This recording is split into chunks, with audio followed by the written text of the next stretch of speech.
Hello ভিয়াস, this is উজ্জ্বল পল। স্বাগত জানাচ্ছি উজ্জ্বল blog পেজে। আশা করি সবাই ভালো আছেন।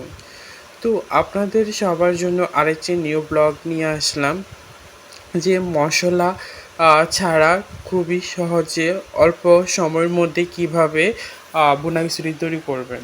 তো এখানে একটা কড়াইয়ে বসে এর মধ্যে সামান্য তেল দিয়ে এবং এর মধ্যে মুগ ডাল দিয়ে দেব ভাজার জন্য।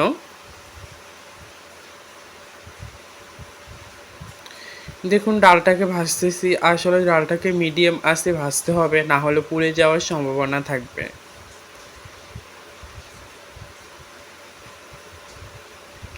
দেখুন, ডালটা আমার ভাজা হয়ে গেছে পারফেক্টভাবে।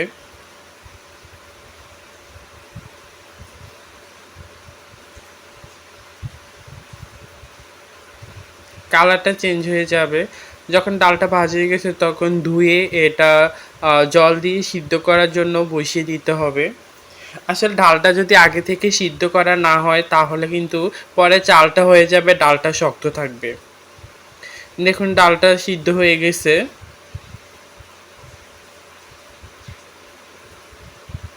ডালটা কত সুন্দরভাবে সিদ্ধ হয়ে গেছে। তখন এই কড়াইয়া নামিয়ে এর মধ্যে আবার তেল দিয়ে দেব।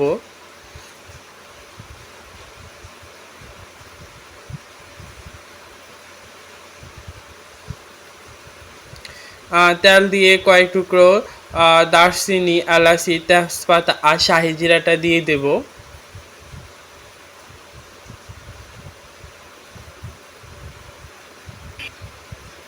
তো যখন এটা হয়ে আসবে তখন এর মধ্যে চাল দিয়ে দেব। চালটা দেওয়ার পর একটু নাড়াচাড়া করার পর আদা পেস্ট দিয়ে দেব। আদা পেস্টটা দিতে হবে। আদা পেস্টটা না দিলে আপনারা যে পারফেক্ট একটা ফ্লেভার চাচ্ছেন ওটা পাবেন না এখানে।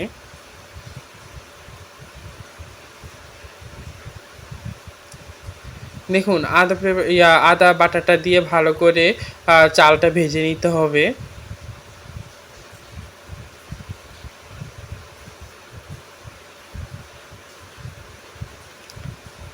আমার চালটা প্রায় ভাজা কমপ্লিট হয়ে আসলে এর মধ্যে গরম জল দিয়ে দেব। ঠান্ডা জল দিবেন না, ঠান্ডা জল দিলে চালটা কি নরম হয়ে সম্ভাবনা থাকবে। তো এখানে গরম জলটা দিবেন।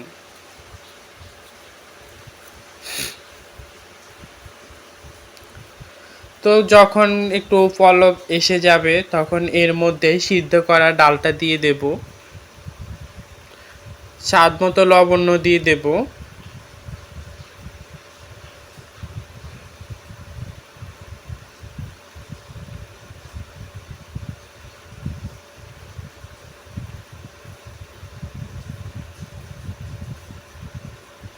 দেখুন, এর মধ্যে সিদ্ধ করা ডালটা দিয়ে মিক্স করে নেব।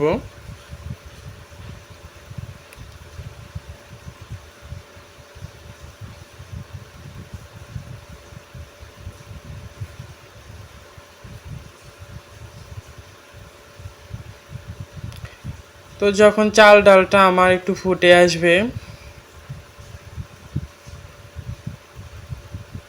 দেখুন অনেকটাই ফুটে আসছে, তখন এটা নামিয়ে আর এটা কড়াইয়ে বসিয়ে দিয়ে এর মধ্যে পরিমাণ মতো তেল দিয়ে দেব।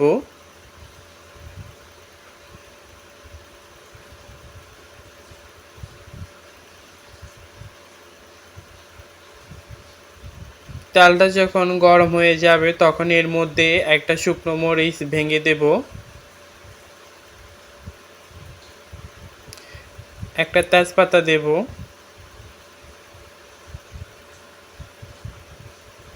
এবং কয়েক টুকরা দারচিনি, এলাচি আবার দেব ভালো ফ্লেভার আসার জন্য। তো এর মধ্যে দিয়ে দেব পাঁচফোড়ন। পাঁচফোড়নটা না দিলে ভালো ফ্লেভারটা আপনারা পাবেন না।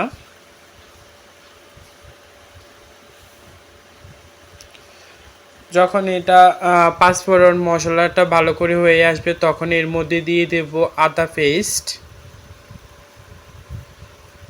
তেলের মধ্যে দিয়ে দেব।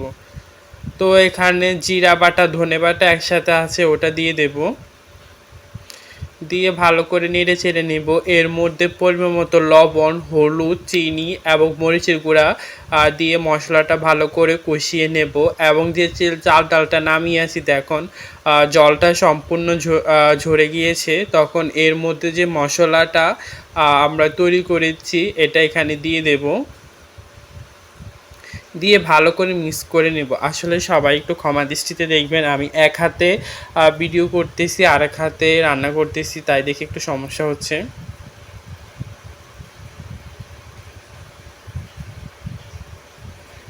দেখুন মশলাটা ভালো করে মিক্স করে নেওয়া হচ্ছে।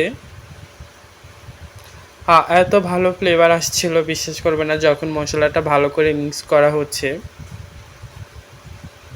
দেখুন আমার চাল ডাল সম্পূর্ণ সিদ্ধ হয়ে গেছে এবং অনেক ঝরঝরা হয়েছে, আপনারা দেখতে পাবেন।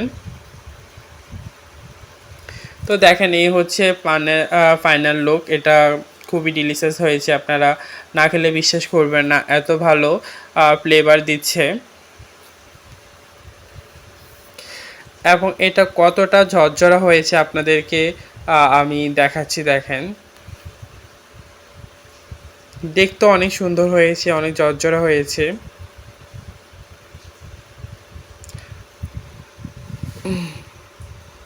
এটা আপনারা বাচ্চাদেরকে শর্টকাট তৈরি করে দিতে পারেন, কম মশলার মধ্যে কোনো ঝামেলা ছাড়াই ইজিভাবে তৈরি করে দিতে পারেন। আবারও দেখা হবে অন্য কোনো ব্লগে। সে পর্যন্ত সবাই ভালো থাকুন, সুস্থ থাকুন, নিরাপদে থাকুন।